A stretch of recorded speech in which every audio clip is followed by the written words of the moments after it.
আল্লাহ যখন এই পৃথিবী সৃষ্টি করলেন, পৃথিবীর মধ্যে ভাইব্রেশন হচ্ছিল, কাঁপাকাঁপি। আল্লাহ পৃথিবীর কাঁপাকাঁপি বন্ধ করার জন্য পেরেকের মতো পাহাড়গুলোকে পৃথিবীতে ঠুকে দিলেন, কাঁপাকাঁপি বন্ধ হয়ে গেল। এই দৃশ্য দেখে ফেরেশতারা বলে, ইয়া রাব, পাহাড়ের এত শক্তি, আপনার সৃষ্টির মধ্যে পাহাড়ের চেয়ে শক্তিশালী কিছু আছে?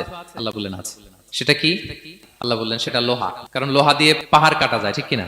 লোহার কথা শুনে ফেরেশতারা অবাক। ফেরেশতারা প্রশ্ন, তাহলে আপনার সৃষ্টির মধ্যে লোহার চেয়ে শক্তিশালী কিছু আছে? আল্লাহ বললেন আছে। কি সেটা? আন্নার, আগুন। কারণ আগুন লোহাকে কি করে? গলিয়ে ফেলে। ফেরেশতারা শুধু অবাকই হচ্ছে।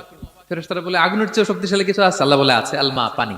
কারণ আগুনে দাউ দাউ করে জ্বলে ওঠা আগুনের মধ্যে পানি দিলে আগুন অস্তিত্ব হারায়। ফেরেশতারা শুধু অবাকই হচ্ছে। তারা বলে, তাহলে পানির চেয়ে শক্তিশালী কিছু আছে? আল্লাহ বলেন আছে, আর রিহ, বাতাস। কারণ বাতাস পানিকে একদিক থেকে আরেক দিকে নিয়ে যায়। জলের মধ্যে বায়ুর উচ্ছ্বাস লাগলে জলোচ্ছ্বাস তৈরি হয়, ঠিক কিনা? ফেরেশতারা আবার অবাক হয়ে বলে, তাইলে বাতাসের চেয়ে শক্তিশালী কিছু আছে? আল্লাহ বললেন আছে। সেটা কি? বলতেছে বনি আদম। ওই মানুষ শক্তিশালী যে গোপনে দান করে, এত গোপনে যে ডান হাত কি দান করলো, বা হাত সেটা টের পায় না। পড়েন সুবহানাল্লাহ।